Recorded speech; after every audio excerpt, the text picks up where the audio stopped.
But the exile part is the part that feels shame around the fullness of being in your full fuck. The part of you that's willing to just be fully surrendered and open and to touch God through your sex. And that is something that I feel very few women and men have truly experienced. And there's so much distorted energy around our sexuality based on how we're brought up, based on religious traditions and the shaming that comes around that expression, you know, in that container. Like there's so many aspects of life where is sex really talked about in this way where we can access our power, where we can connect to the highest frequency that we can access through our ecstasy and rapture. Is that something that's really talked about in the world? Welcome to this bonus episode of a podcast with Vylana talking about sex and sexuality. It's by far the most vulnerable we've ever gotten in this subject, and it coincides with the release of her new single, Out of Exile, which really goes there. It talks about all of the full breadth of sexuality through music, and we do the same on this podcast. So enjoy this special amp with Vylana. The truth is that we're all the master, we're all the healer, we're all the mystic. Give it up one time for Aubrey Marcus!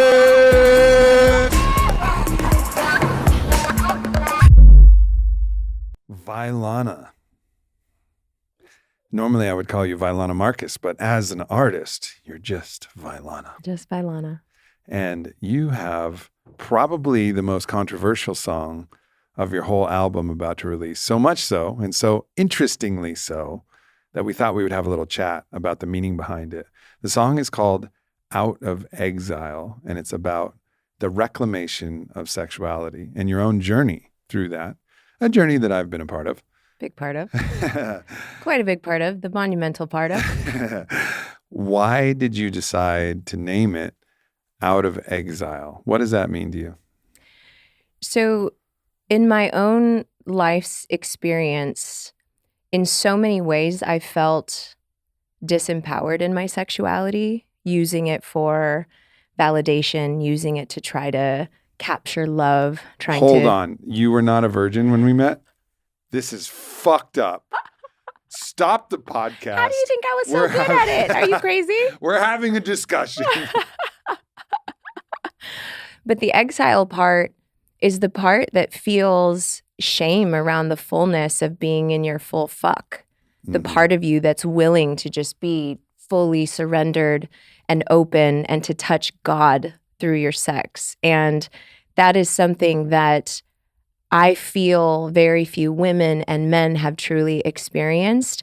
And there's so much distorted energy around our sexuality based on how we're brought up, based on religious traditions and the shaming that comes around that expression, you know, in that container. Like there's so many aspects of life where is sex really talked about in this way where we can access our power, where we can connect to the highest frequency that we can access through our ecstasy and rapture. Is that something that's really talked about in the world? I've been really blessed to have people in my field that, you know, you have primarily introduced me to, Layla Martin, Emily Fletcher, Mama Gina, these women who are really, you know, like leading the charge with this message. And over the last year, and in my own reclamation through the container of our love, through the safety and the devotion that you hold to me, what that's, you know, really unlocked in my own expression.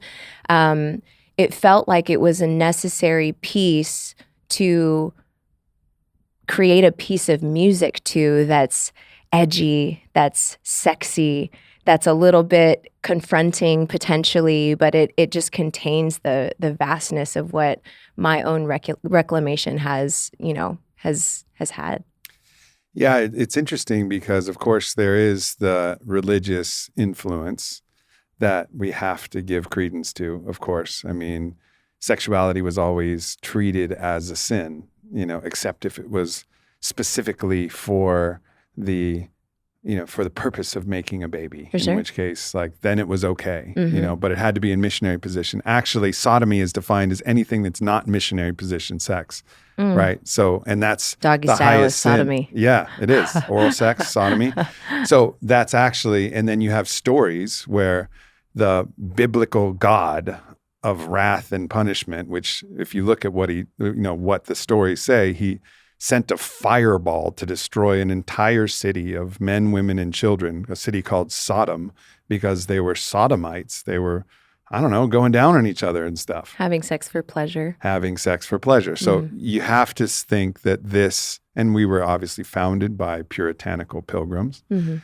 So that's a factor. And also one thing I would love to add, because I just recently got very obsessively invested in watching Game of Thrones. There's also this element of the woman being viewed as the vessel to bear an heir, where it's not about love and connection and access to the divine. It's like, you are here to bear a son that can be my heir, that can carry on my name. And just even imagining, like, that's programming that still exists within our DNA from, for thousands of years. So that's another form of exile. So you have religious, and then you have patriarchal heredity, which is a double exile.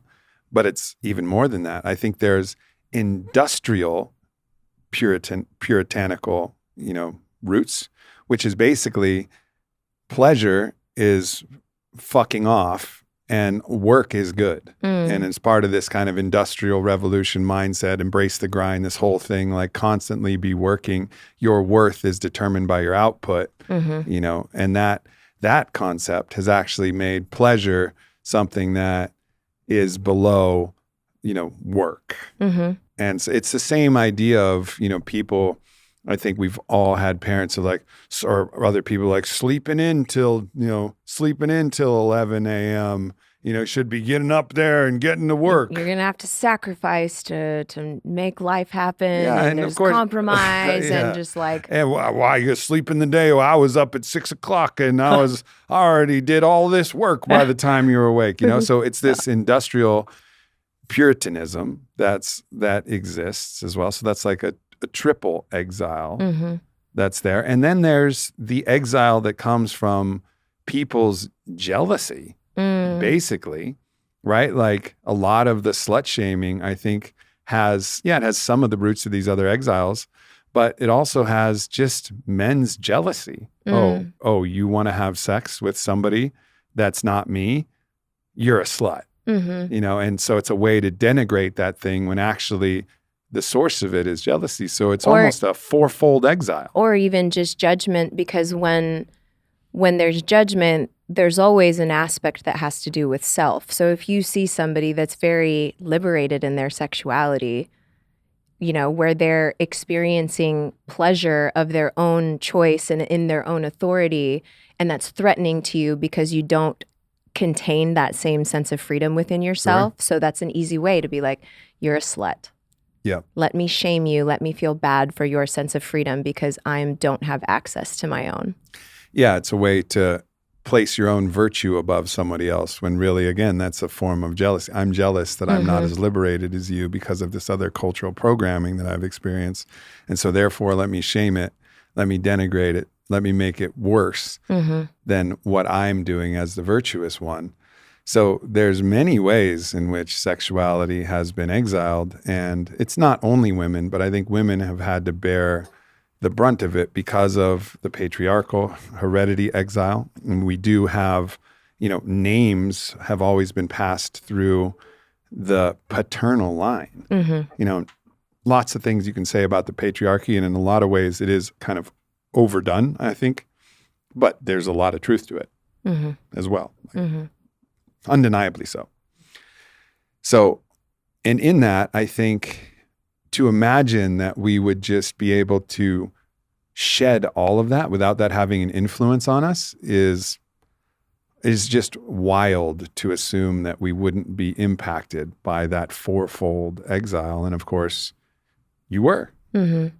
Or even, and I can speak to my own experience, even your own like self-exile, Like for me, in my early 20s, I was in a very toxic relationship where, ultimately there was like polarity created in the, fighting makeup sex, like and just using sex as a way to feel love again and to come together again, and how painful and distorted and delusional that relationship was. So there's even a part of myself that shut down my own pleasure because my pleasure and my addiction to that pleasure is something that put me through a lot of pain. Yeah. And so, there's also an aspect of self-exile if you're having, really just unhealthy relationships with people and using that as a mechanism. I'm curious, and I've never talked about this with you, but I'm curious that if you had a more liberated attitude towards your own sexuality, because you've mentioned in this particularly toxic relationship that the sexuality was what kind of kept you in it. And I know in some ways it was a way for redemption because you were getting rejected, cheated on in a variety of different ways. But if you were more sexually liberated, had a different kind of mindset, a mindset like you do now, and were more comfortable going to seek your own pleasure, I'm curious as to whether you felt like, and I think maybe other people feel like, as a woman, if you've already had sex with somebody, you've already crossed the shame threshold of like, well, we've already had sex. So if I have sex again, that's okay because it's the same person. My count, the count of how many people I've had sex with, which, I think a lot of, especially because of this pressure on the female, the idea is to keep that count low. I mean, it's for men, it's like being high, and for women, it's low. Like that's like who, Right. like I would imagine that most people have had that conversation when they start a new relationship or they're dating somebody. Like, Right. how many people have you had sex with? Right. And so that kind of, that pressure, I wonder if you had been more liberated, if you would have just been like, oh no, I can have great sex, or at least good sex in a lot of different places. So you would have been less bound to that one partner that was your outlet to express your sexuality if you had had a more open-minded and less shame-infused understanding of your own sexual liberation. Yeah, likely. I mean, I think it's interesting because it feels like it's twofold. Like I think that the reclamation of my sexuality has gone hand in hand with an elevation of my consciousness and self-awareness.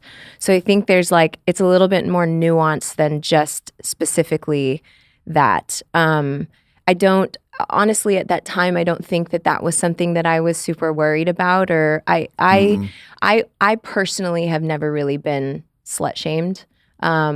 Like that's just not been something that's been super in my field. So that hasn't been something that I've, really come up against. But I do think if I were me sitting here today feeling very expressed in my in my sexuality, I don't think I would have participated in something like that would have gone hand in hand with the consciousness, and the self-confidence and the self-love that would have actually made it just implausible for you to even consider staying in that relationship. Exactly, because I think there's an element of like and this is, I believe, something that you said, from your teacher, Mark Gaffney, that it's like your self-love and worthiness, like your, what was the word? Dignity. Your dignity and your belief that you are worthy of love actually goes hand in hand with how much pleasure that you can access. Yeah, your dignity is the limit to the amount of pleasure that you allow yourself to receive. Yeah.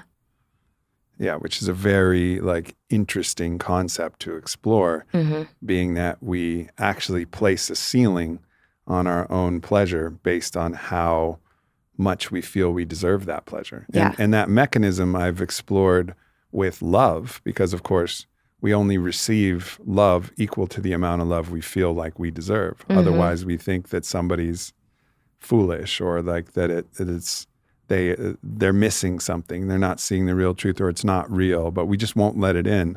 But it's also the same with pleasure. You have to have like a real dignity, a dignity of pleasure, a dignity of worth, a dignity of feeling like, oh yeah, like, and if I'm supposed to feel this amount of pleasure. And if you have a lot of shame around how you express sexually. Like, how much are you really accessing the fullness of your fuck or your pleasure? Like, you're not even tapping anywhere close to it. Yeah. Yeah.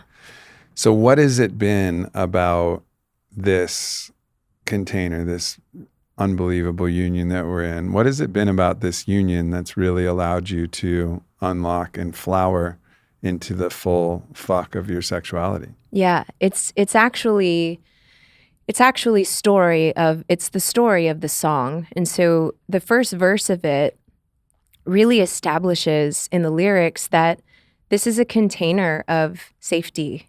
And Let's let people hear that first verse. the first verse. Okay. Let me sit up here. Take me, my submission, provoking your tenderness.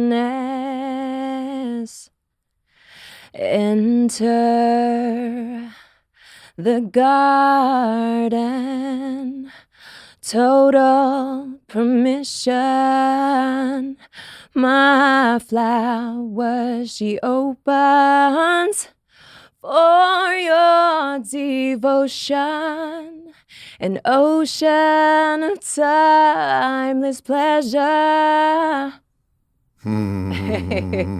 So, with those lyrics, what it's saying is, because I trust you, because I know that you have reverence and you honor me and you honor my body, and that the act of sexing, whether it's fucking and it's wild and there's power dynamics, or it's just a sensual, erotic making love, because I feel that sense of safety, my ability to fully open myself and be in my full feminine principle of surrender to what, is another lyric in the song, to literally be annihilated, to be taken to God.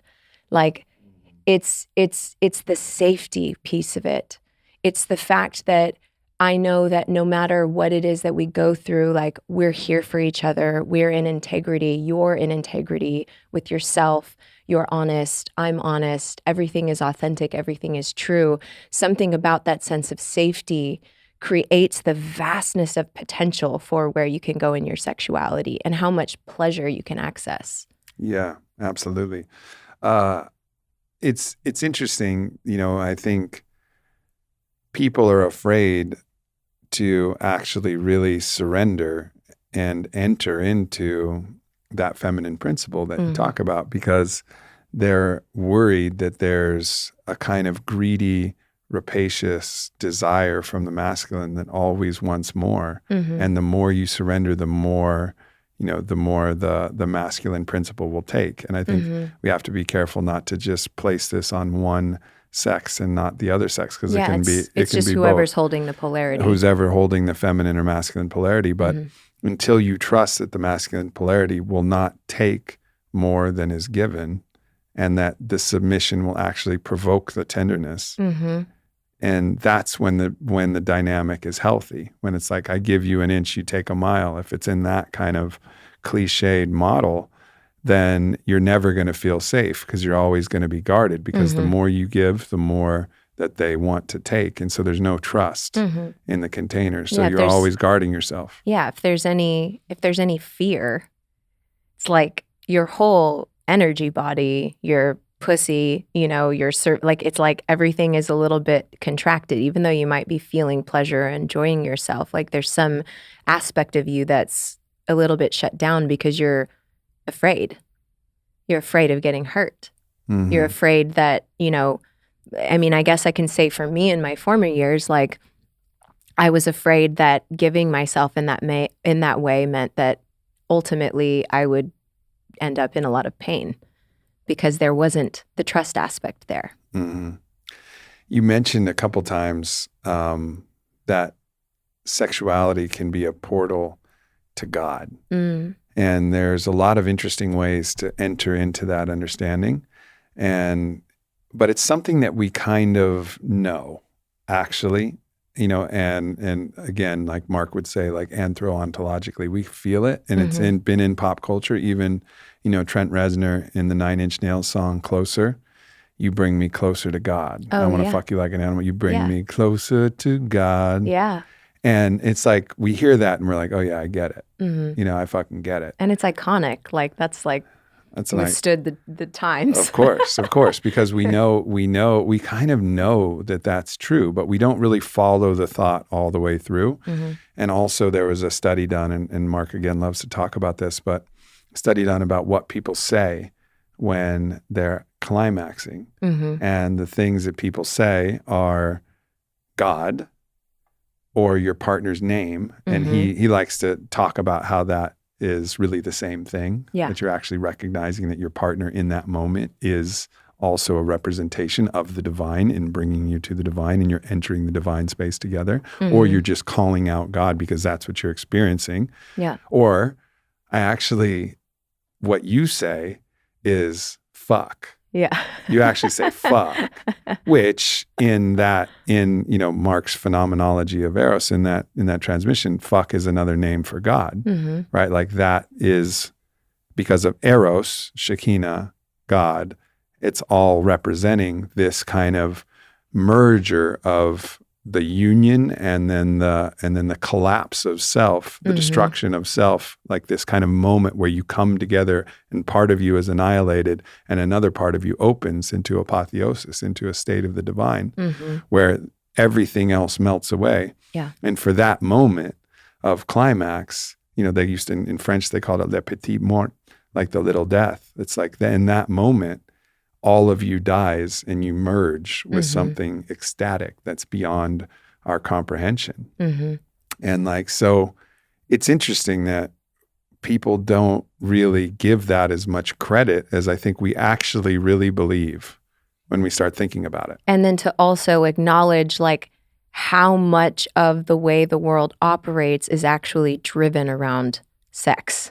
Sure. I used to work in nightlife when I lived in LA, and there was this one night, I did bottle service, so I was used to just serving mostly men that would come in and get tables, and what's the whole purpose of the night? They want to get girls to the table, they want the girls to have fun, in the hopes that maybe one of them will like them and they'll get to, I don't imagine that many people are going to nightclubs looking for their sacred union partner, but it's just they want to have that access point to get to connect with something that is literally purifying, ecstasy is purifying.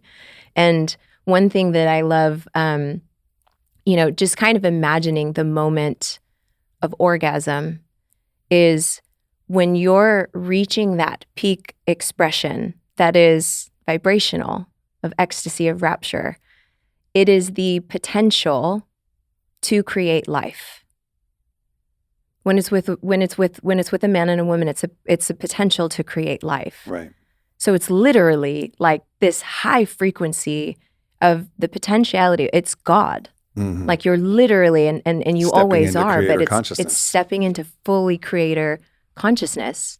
And I don't really think that it's just necessarily biological, but it's when you're embodying one aspect of the polarity to merge with another, to make it to that moment. And this is something else that you always say about the moment of orgasm is when you're holding so much light that you literally cannot contain any more of it. So it's like an explosion, but just thinking of something that is that pleasurable, rapturous, and high frequency, how that could be something that is so bad.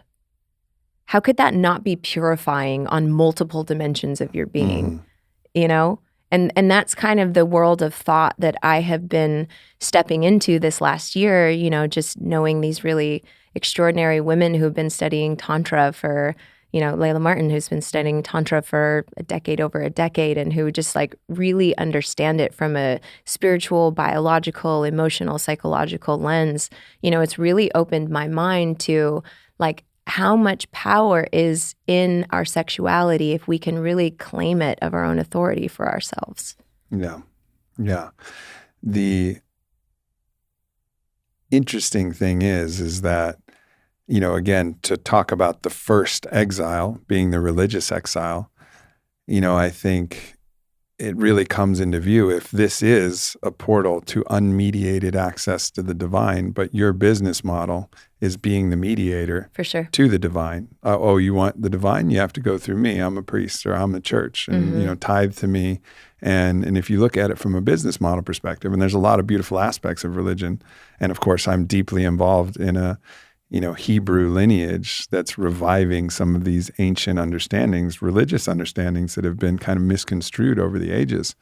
So I'm not downplaying religion. And of course, the mystical teachings of Yeshua and across the board, there's beauty there. So I don't want to get that confused in this. But nonetheless, you can see how that was a real nefarious, insidious trick to try to convince people that their ability to access the divine unmediated, completely democratized, right? It's like, yeah, you could say, all right, well, 5-MeO DMT can give you access to God, and it does. But is that democratized? Can everybody do it? Should everybody do it? Hell no.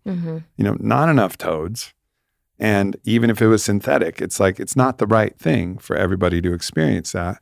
However, sex, fully democratized. Everybody, even if you're pleasuring yourself. Yeah, even your own self-practice. Can access, that divine. But if you tell people that that's not it, then you're really lost. Because the way that you can know God, if you're told that that's not God, then you're looking for a ghost. Yeah. That's not real. You're playing a big game of Scooby-Doo and continually looking behind different masks. Yeah. And you're never going to find it because it was right in plain sight in your pants. Or in your pants. Or just always having to outsource it to something else. Right.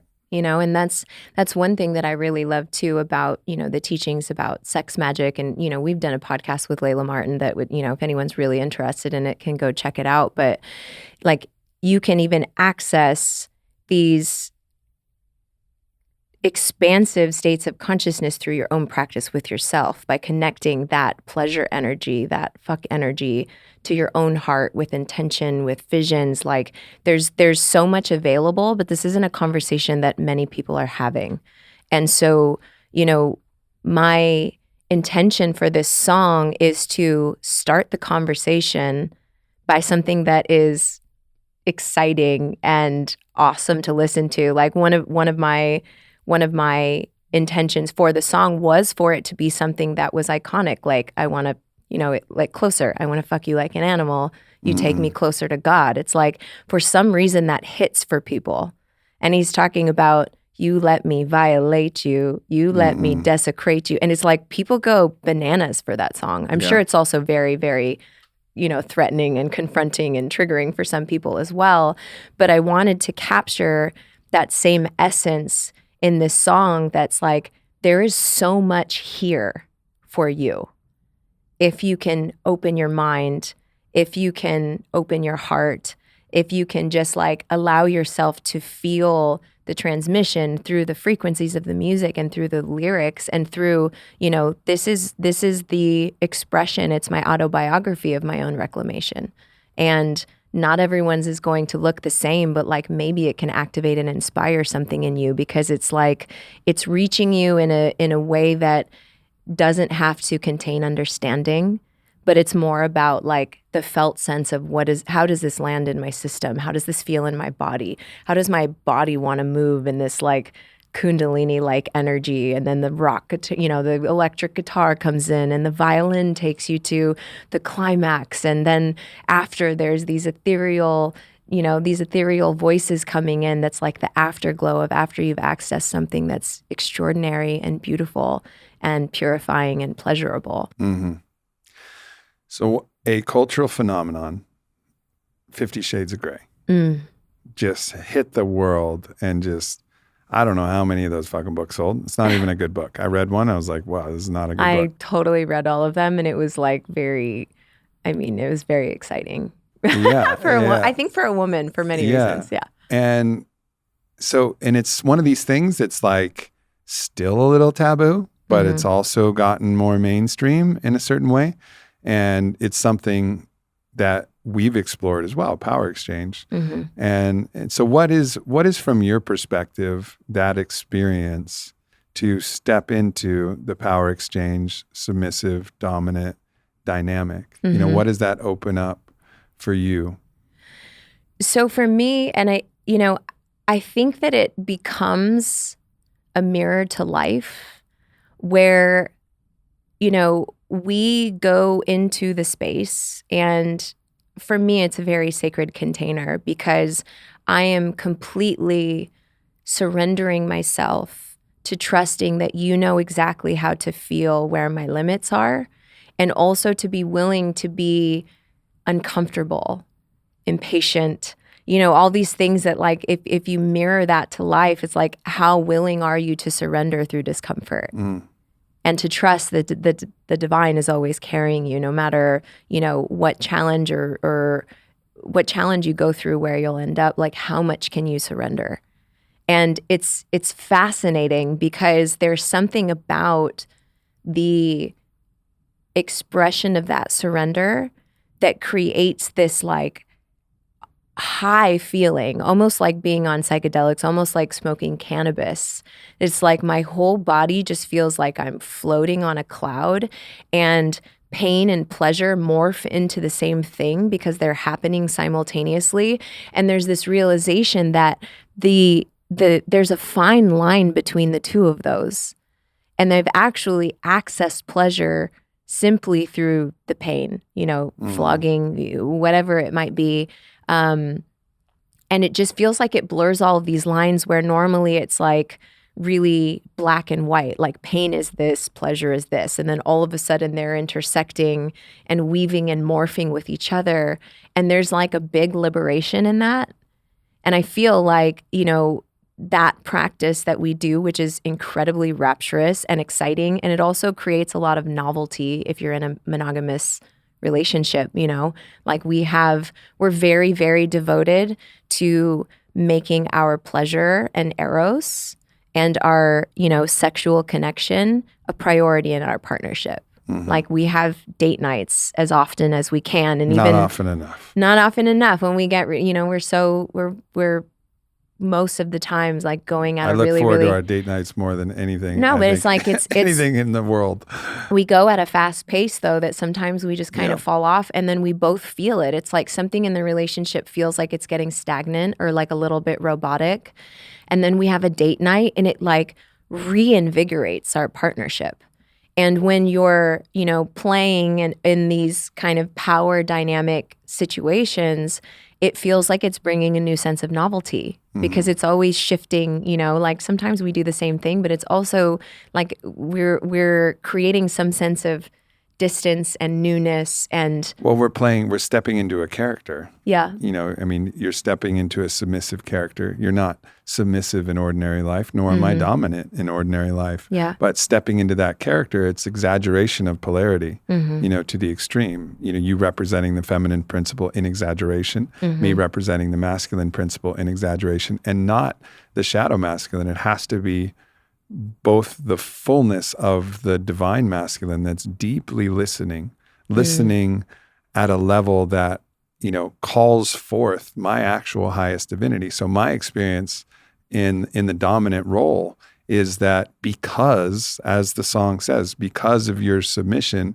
it's calling forth my tenderness, but my tenderness is dependent upon the deepest listening, energetically listening to cues, listening to your sounds, listening to every different aspect, listening to my own self, my own lusts and desires, and paying attention to such a degree that there's nothing that draws focus more deeply. And I think correlated with that are the brainwave states. What you talked about is that sense of timelessness, which is another word in the song, right? It's transient hypofrontality. They've done studies, and it's this moment where actually the blood leaves the prefrontal cortex, which is the part of you that focuses and, thinks about reality. And for the Dom, you step into flow state, which is a state where it's super fluidity. It's just action without thought. You're just in the zone. And it's also just like like for you, I would imagine too, for both of us, there is an energetic conversation that's happening that's beyond just, the physical elements of whatever it is that we're doing. It's like you're in such a deep sense of listening. And I am constantly feeling the sense that I can trust wherever things are going and surrender even more. How much more can I surrender? How much more can I surrender? Because I can feel your deep listening. And then it's just this like vortex and cycle of energy that just feels like nothing else I've ever experienced. And with that framework, that's the way to experience novelty at depth. And that's one of the things that I describe as the difference between polyamory and sacred union. Polyamory, you're looking at novelty by actually having novelty, new people. That's novel. It really is.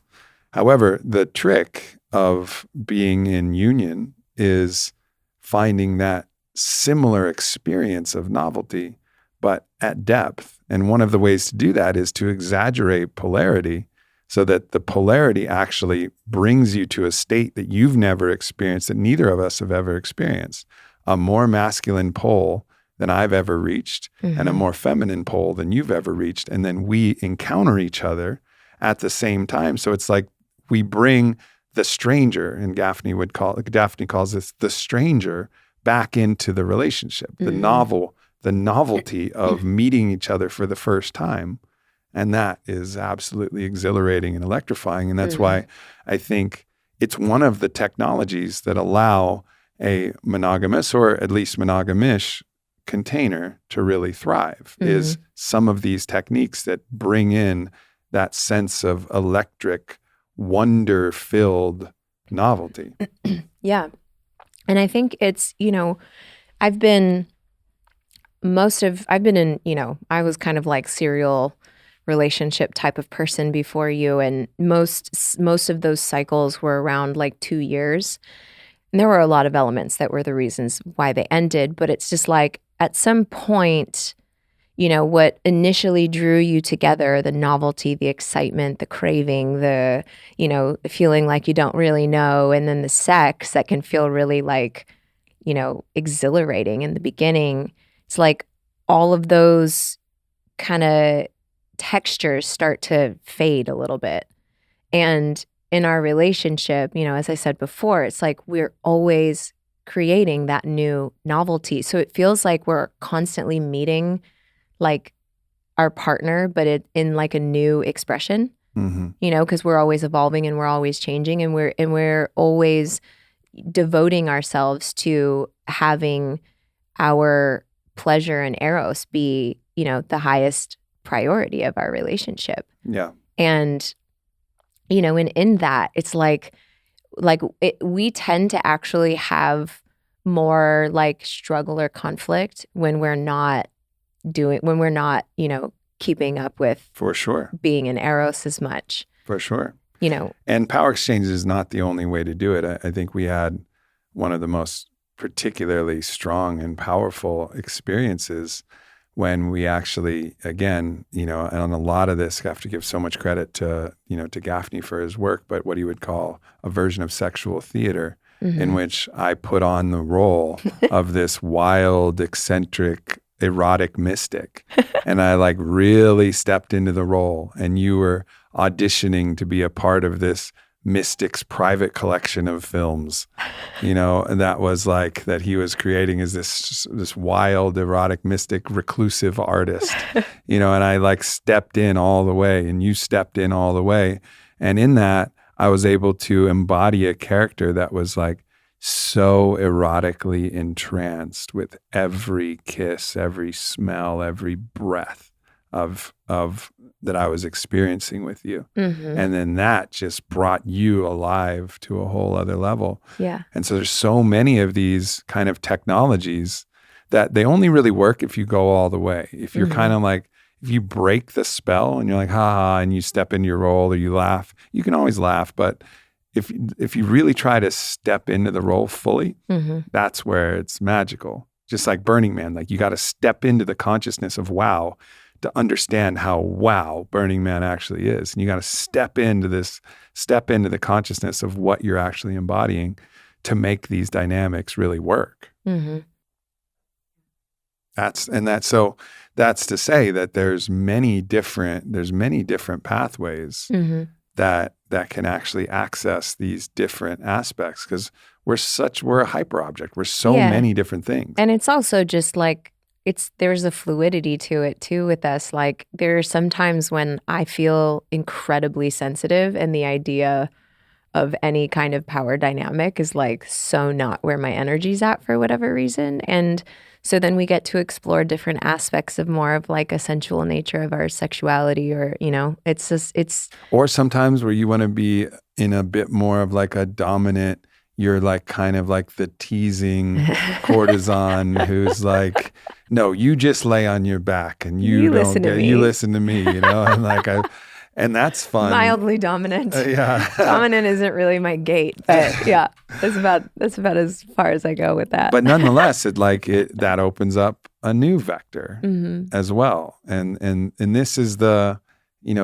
technique. And I think a lot of people can see that. I mean, typically this period of limerence, we'd be, kind of in the aggregate, kind of running out of the limerence, which is the honeymoon phase, that initial part where everything is electric and exciting, but we're not. We're just as wild and crazy about each other as we ever have been, and in fact, more so. And of course, there's periods where it's peaks and it's more of like a sine wave than it is like this consistent.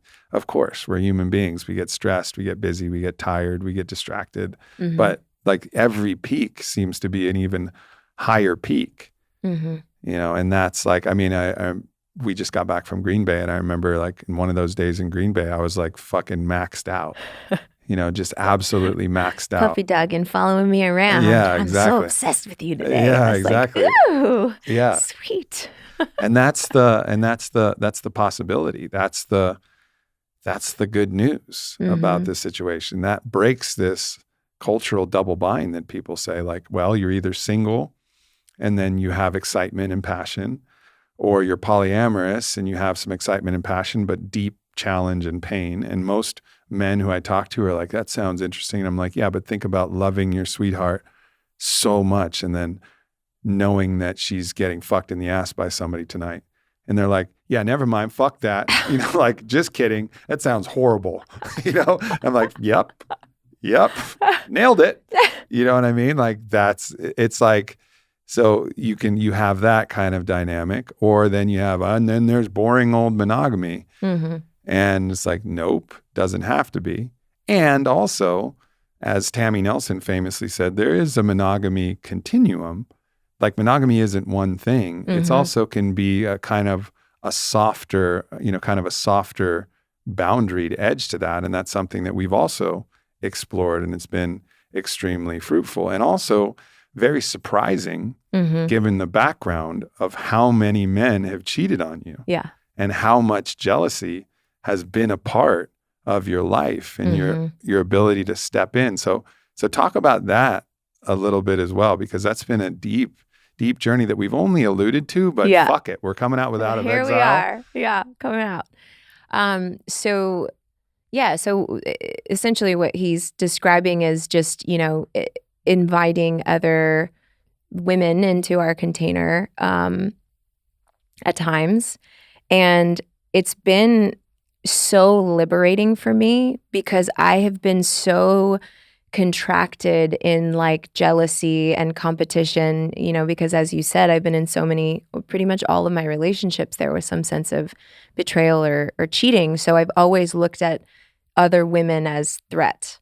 Like, don't get too close, don't get too comfortable, because then I'm like hyper vigilant and on edge. And, I was really blessed last year to go through a really big death rebirth process around all of this and my mistrust with the masculine and the feminine.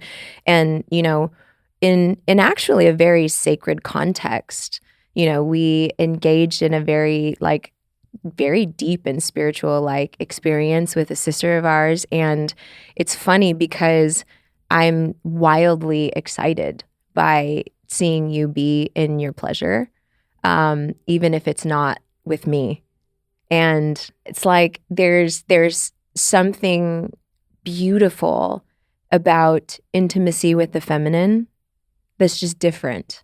You know, I won't ever have a moment expressing, you know, my sexuality with you than I will when there's like the softness and the tenderness of being with the feminine. And it's just like, it's so beautiful to just love the goddess. Like, I really understand, I get it, why men are just like crazy about women and just have this like lust and desire to just like penetrate the feminine, to penetrate the world. It's like, of course, it's the goddess. It's the goddess embodied. And it's something that is just like passionate and beautiful and tender. And, you know, in those dynamics as well, as I said, like, I'm super excited, even if I'm like not involved at all, and I'm just kind of like a voyeur in some sense. Well, you're never not involved at all. Well, just like not involved in the action. Yeah. And just being a voyeur of it is really exciting for me. There's something about, you know, again, the song expressing like, I feel so safe. I know at the end of any experience like that it's me and you. And something about us experiencing that together is so beautiful. And I don't think that that's something, you know, it's like, I think people think of like monogamy or polyamory or swinging, which is another thing, you know, we haven't experienced, but it's just like, what about experiencing something in your union together? And the funny thing about it is all of the sacred union couples that I've really seen it, you know, be as close to us as possible, it's almost like there's that code within their relationship where the woman is like, you know, somewhat bisexual. And Benjamin and Azria, who have openly talked about this in their book, was one of the models of this type of sacred union. And it's been a part of their codes as well. And I think it's helpful to have these models to say like, no, this is okay. Yeah. And it's working for us, you know. There actually hasn't been any moment of contraction or conflict or like. In fact, all the moments of contraction and conflict were before we actually crossed that threshold. Oh yeah, before I went through. Right. Yeah, my big death. Before rebirth. it was there was a lot of fear. It was getting really amplified. Yeah. And then you cross the threshold and you're like, actually, there's nothing to fear. I didn't die. It brings us closer. Yeah. My admiration for you, my appreciation for you, my rapturous desire for you actually just increases. And I also think there's a gift in it also, you know, and this might be hard for some women to hear, but I'm just speaking from my own experience. But I do think that there's an element of a code in having that type of container where for you get to experience the fullness of your fuck, your lust, your, you know, desire to love the goddess without being shamed. Right.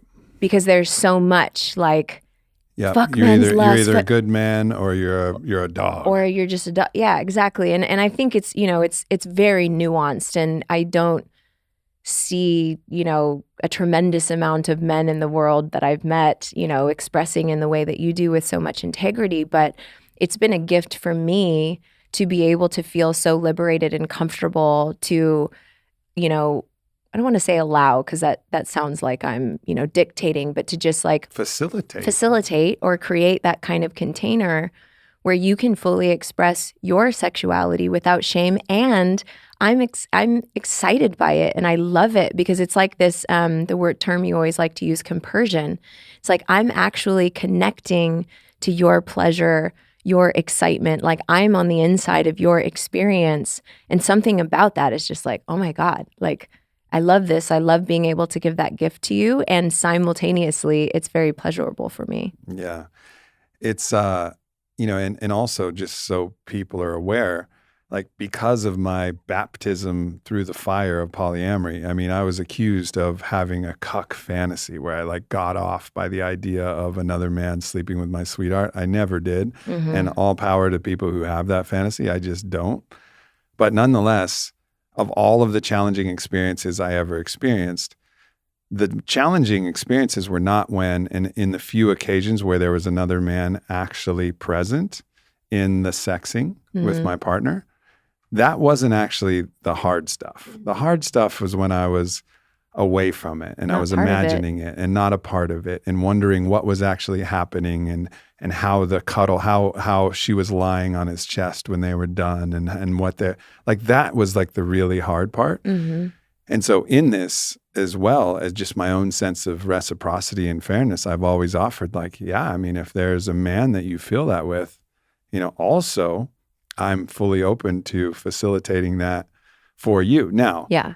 I'm actually quite happy that that you're not desiring that. He's to everyone listening, like he's encouraged that for there to be reciprocity so many times. Like we have these really like brave, honest conversations about all possibility, and it's your strongest desire for there to be absolute reciprocity. For me, it's not something that in my body feels like excitement for me. And I've also had to. And I'm secretly like Napoleon Dynamite. Yes! I've also had to. Yes. I've also had to unravel. I think there's an element too, just of discernment that, like, I think as a woman, when you're welcoming and allowing somebody to enter your body and your energy field, there's an exchange. There's an exchange that's happening, and I've had to do a lot to unravel a lot of distorted energy based on my past. So like, unless there is a certain level of integrity and trust and safety and, all those things that are mirroring what you are to me,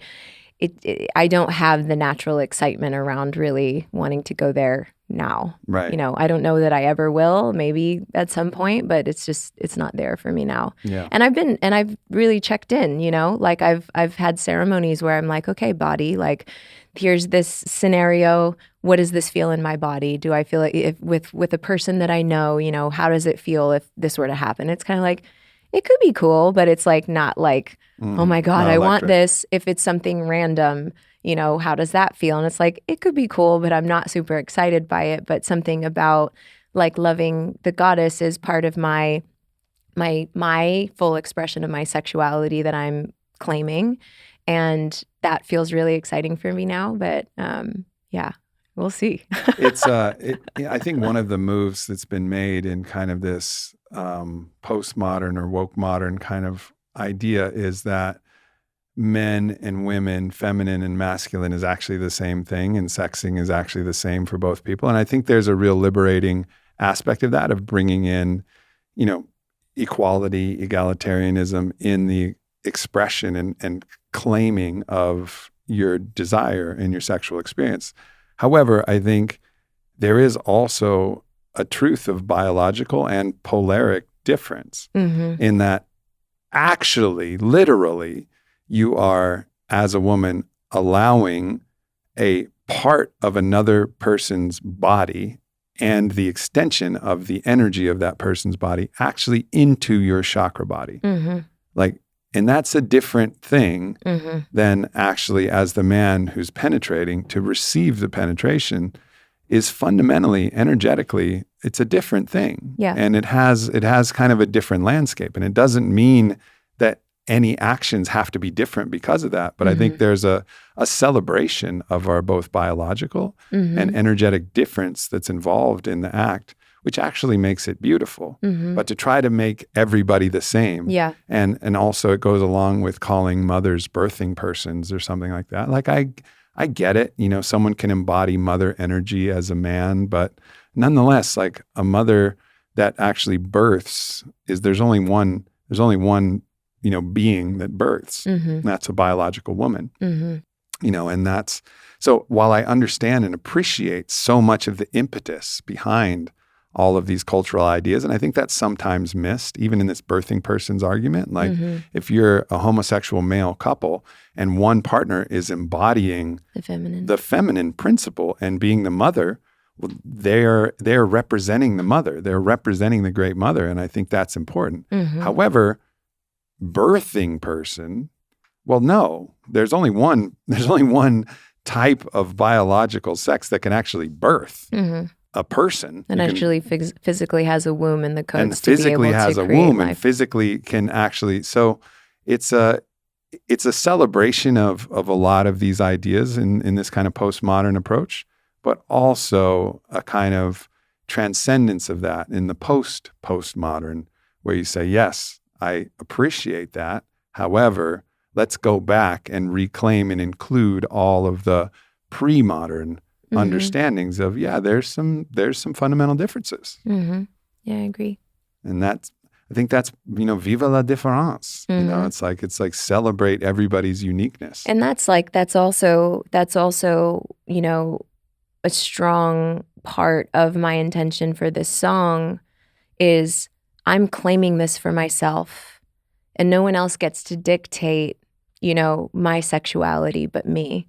It's the reclaiming of authority, and that's the reason for part of the lyrics of, total permission.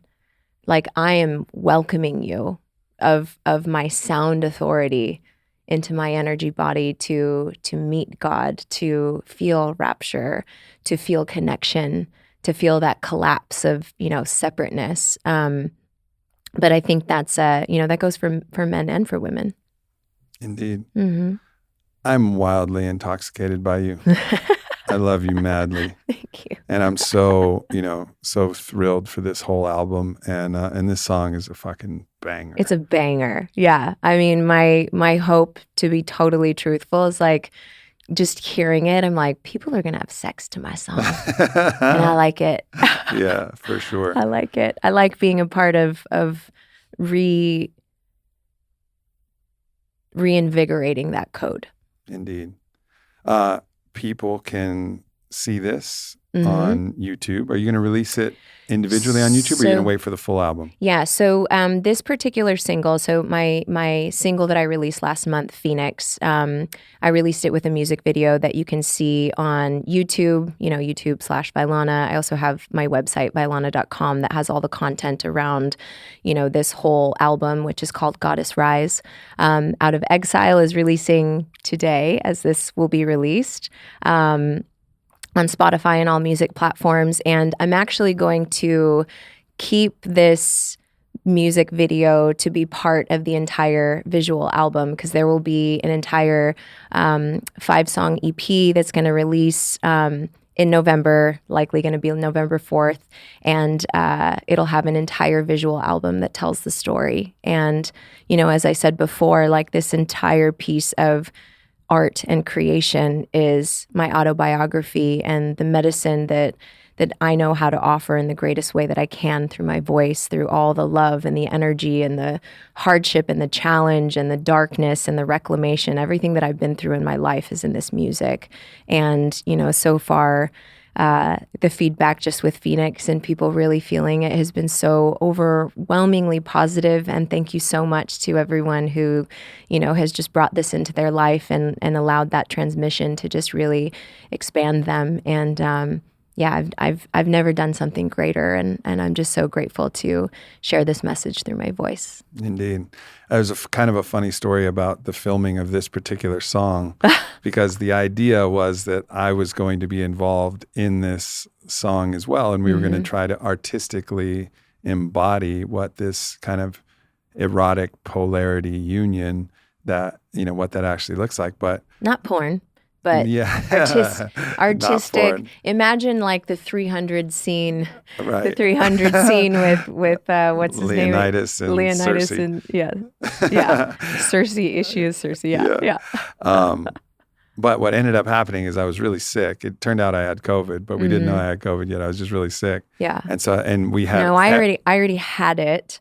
Completely healed from it. Was out of my window of being able to spread it. You were just like chiming through, healthy as an ox, just great. And then a few days before we were supposed to film, everything already set up, lighting, everything paid for, set up, and he's sick. And so we had to pivot to, you highly encouraged me to do it myself. And I'm like, I'm not doing this without you. Like this, that just sounds ridiculous. What am I going to look like? I'm getting banged by the spirit of the masculine. That's what I told you. I was not like, down you for just that. Gotta look like you're getting fucked by God. And I by was the Holy Ghost. I was so upset, and like many other moments of this album was just pure initiation. It's like Kali's medicine. It's like the destruction of what. It brought things into alignment for how it was actually supposed to happen. It was so perfect because I just went in there and I just attempted to do it and to just see what happened, since everything was all set up already. And it turned out to be visually absolutely stunning. And so many magical things happened on that set.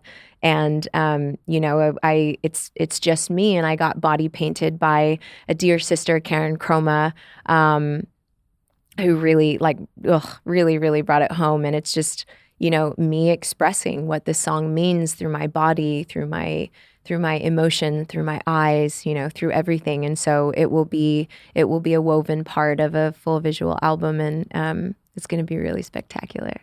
Beautiful. And that drops in November. Mm-hmm. Yeah. Vylana, I love you so much. I love you so much. Thank you. And we love you guys. Thanks for tuning in to this bonus episode. Yeah. See you next week. Thanks for tuning into this video. Make sure you hit subscribe. Follow me at Aubrey Marcus. Check out the Aubrey Marcus podcast, available everywhere. And leave a comment. Let me know if this video resonated or what else you would like to hear from me in the future. Thank you so much.